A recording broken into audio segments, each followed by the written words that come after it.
Bismillah ar-Rahman ar-Rahim. Salam alaikum wa rahmatullahi ta'ala wa barakatuh. Aujourd'hui, mes chers frères, mes chères sœurs, je vais partager avec vous en fait une vidéo qui est vraiment très très touchante de personnes qui se sont converties à l'islam, des gens essentiellement français, et qui nous parlent un petit peu de leurs sentiments, comment ils étaient avant, comment ils sont devenus après l'islam, comment s'est passé leur cheminement, comment ils ont embrassé l'islam, comment ils vivent leur islam aujourd'hui. C'est vraiment hyper intéressant. Donc, j'aimerais regarder ça avec vous et commenter de temps en temps cette belle vidéo vraiment que je trouve très inspirante, que je trouve très touchante pour nous, musulmans de naissance, mais aussi pour ceux qui se cherchent, qui sont dans un processus de quête de sens et de vérité. Donc je vous laisse regarder la vidéo avec comme première personne Barbara, qui est française, vraiment très émouvant. Et je vous laisse regarder.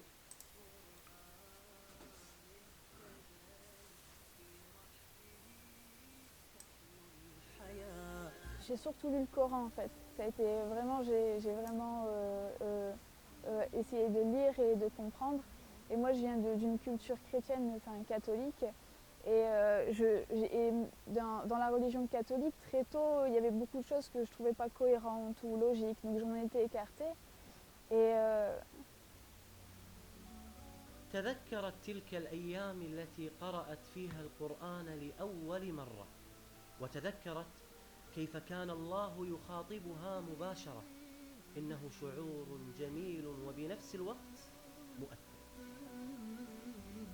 Donc الله Barbara s'est الطريق rappelé, justement, quand je lisais le Coran, elle s'est rappelé de j'ai ses débuts, comment elle a été touchée par le Coran, comment il a été vraiment très très inspiré par la parole de Dieu subhanahu wa ta'ala. qui, voilà, qui sait, qui pleure très rarement, qui, voilà, qui sait prendre les épreuves et voilà, même prendre les autres avec moi pour les aider.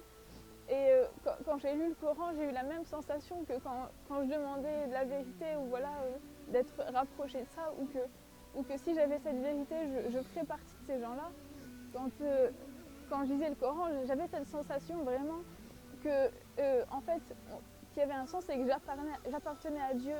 Et voilà, c'est voilà ce que je ressens. Et ce que je ressens maintenant, voilà, c'est que c'est c'est qu'on lui appartient et c'est qu'à lui que j'appartiens et que c'est une sensation énorme et que on peut être très riche ou puissant, mais sans lui on n'est rien.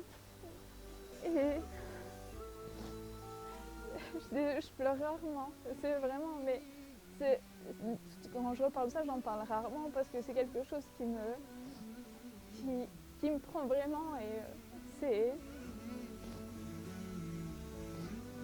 je sais que sans mon Seigneur, je suis rien, que j'ai pas, que si, je sais pas à l'heure actuelle, si j'étais pas devenue musulmane, il y aurait aucun sens dans ma vie, il y aurait pas.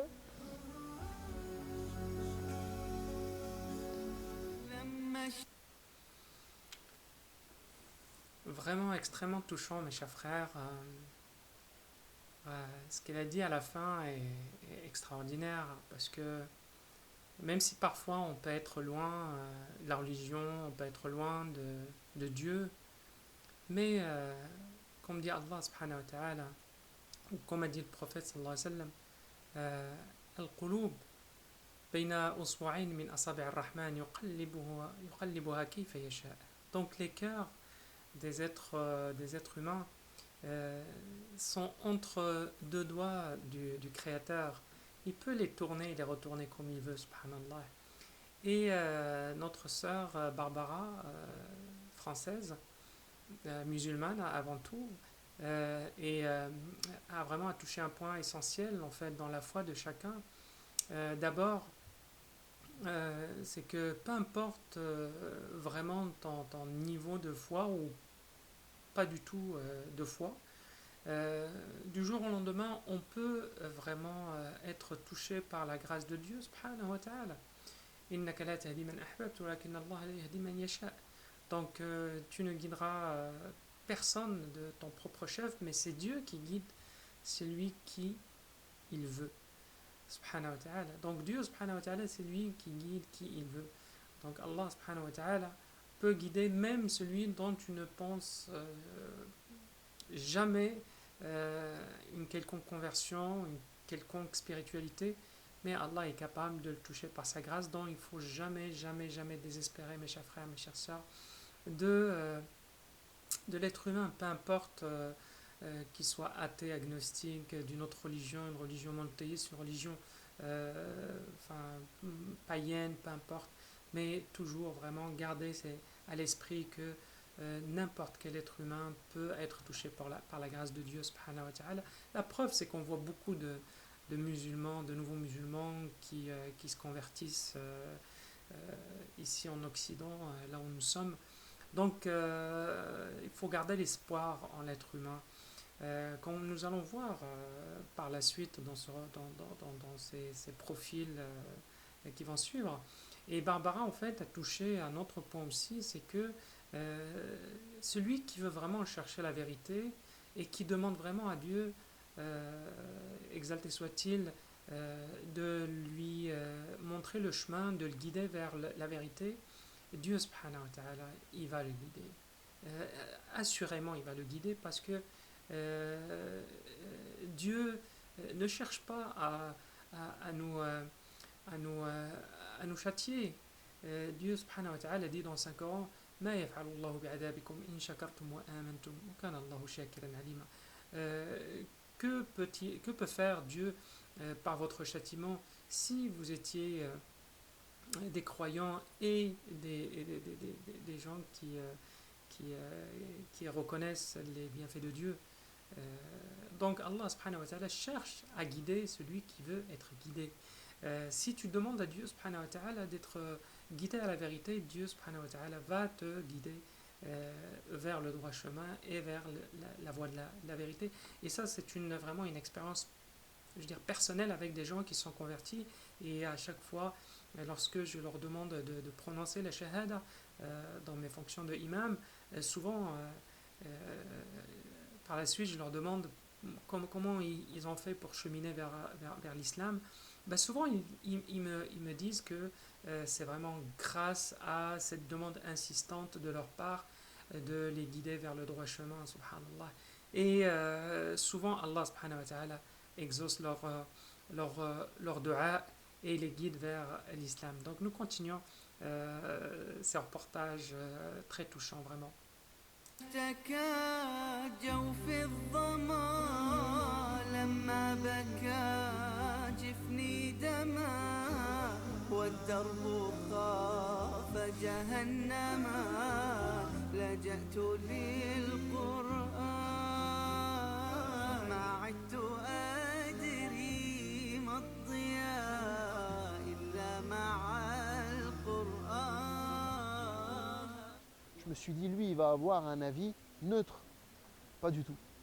Il m'a donné beaucoup de points négatifs sur l'islam. Et là, le curé, il a dit l'islam.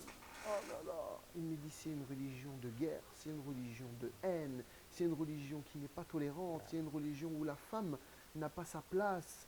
Il m'a donné voilà, un tas de choses contradictoires qui, moi, à un moment donné, m'ont donné le sourire en me disant ah ben voilà, leur religion elle n'est pas si parfaite que ça. Donc qu'est-ce qui s'est passé? J'ai été voir ces frères-là en leur disant voilà, le curé m'a dit ça, m'a dit ça, m'a dit ça, m'a dit ça. Et chaque point, ils m'ont prouvé par A plus B que le prêtre se trompait et qu'il mentait sur ce qu'il me disait. Alors là, c'est eux qui m'ont répondu en m'ouvrant le Coran el-Karim et me disant la place des femmes. Allah subhanahu wa ta'ala regarde la grande sourate qu'il a réservée à Nisa, les femmes. Quand je leur ai dit oui, mais vous me dites que le curé m'a dit que vous étiez une religion qui n'avait pas de tolérance.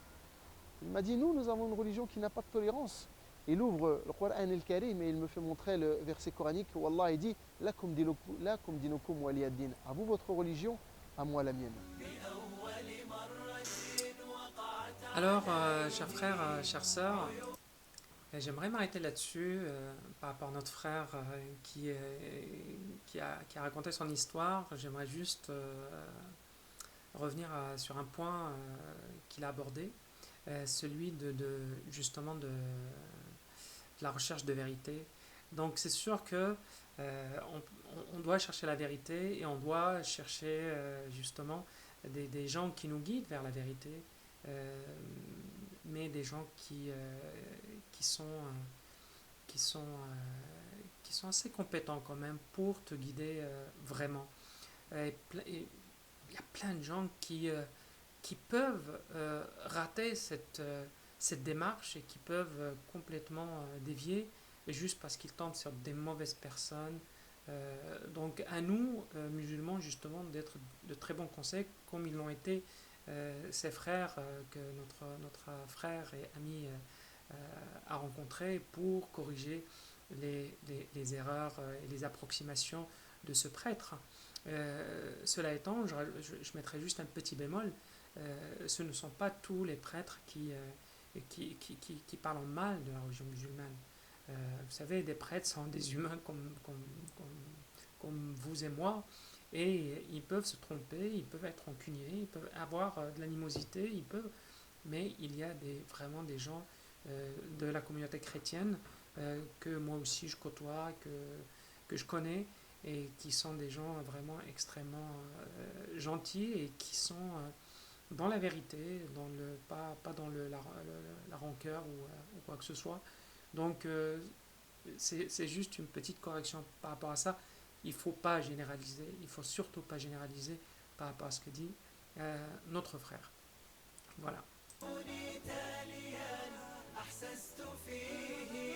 Je pense que j'avais une belle perception de l'islam. De la tolérance vis-à-vis de l'islam. Je suis parti en Égypte, je m'intéressais à l'islam, donc j'avais quand même cet intérêt-là. Mais après, je pense qu'il y a beaucoup de choses que je ne comprenais pas. Beaucoup de choses que je ne comprenais pas. Ce besoin de prier 5 fois par jour, par exemple. La relation aux femmes change aussi, de manière positive. On met plus de respect, on est plus pudique aussi. Et c'est des choses que je n'arrivais pas à comprendre avant. Mais c'est pas pour autant que j'avais une mauvaise image de l'islam en tête avant ma conversion. Donc donc ça m'a vraiment confirmé ce sentiment que j'avais de faire ma conversion à l'islam. Et après, ça augmente.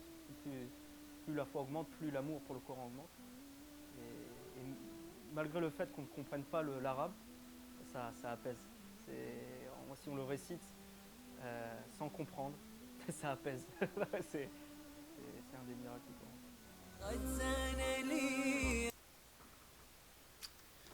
Alors, encore un témoignage très, très émouvant, très touchant, comme vous avez pu remarquer, comment notre frère il a pu cheminer tranquillement vers l'islam en côtoyant des musulmans. Et là, j'aimerais dire quelque chose par rapport à nos comportements, nous musulmans de naissance, et que ce soit au pays, au bled, comme on dit, ou ici en Occident. Nous avons le devoir d'être exemplaires, mes chers frères et sœurs. Nous n'avons pas le droit de repousser les gens de l'islam par rapport à nos mauvais comportements parfois. Nous devons donner le meilleur exemple qu'on peut donner pour nos concitoyens non musulmans ici en Occident, afin qu'ils puissent bien sûr avoir une image positive de notre religion, parce que qu'on le veuille ou pas, nous représentons notre religion ici en Occident, et même quand on est au pays, pour les visiteurs, les touristes, les non-musulmans, ou même les gens qui sont loin de la religion, qui ont un problème d'appréciation vis-à-vis de notre religion, nous avons le devoir d'être exemplaires, mes chers frères et sœurs. Nous devons montrer les beaux comportements, les nobles comportements, comme il l'a été notre prophète Mohammed sallallahu alayhi wa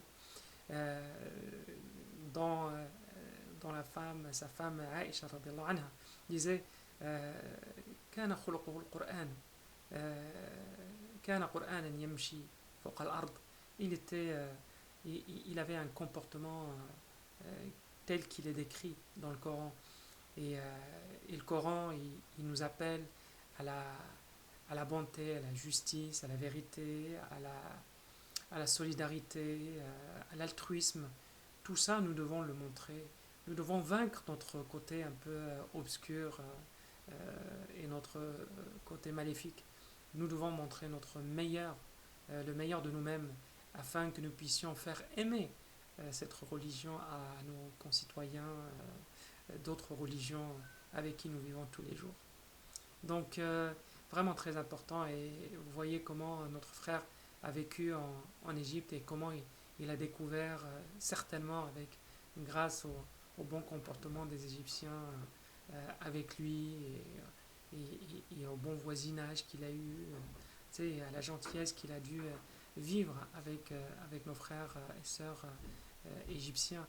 Donc je vous appelle, mes chers frères, mes chères sœurs, à corriger nos défauts et à montrer notre meilleur visage vis-à-vis des non-musulmans. أغلى طريق وهو الشفيع هو الرفيق. Si je peux me permettre, aux personnes non musulmanes qui nous regarderaient, sachez que l'islam est facile et pratique et surtout utile, car elle donne un sens à notre vie. Elle nous explique comment vivre et comment bien vivre. Et l'islam nous rappelle que finalement, si on fait un voyage, l'important, ce n'est pas le temps qu'on passe dans l'avion, c'est à l'atterrissage.